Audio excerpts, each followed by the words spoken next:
गणराज्य घडवण्याचा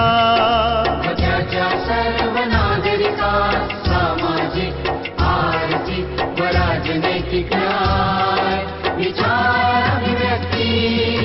विश्वास श्रद्धा व उपासना यांचे स्वातंत्र्य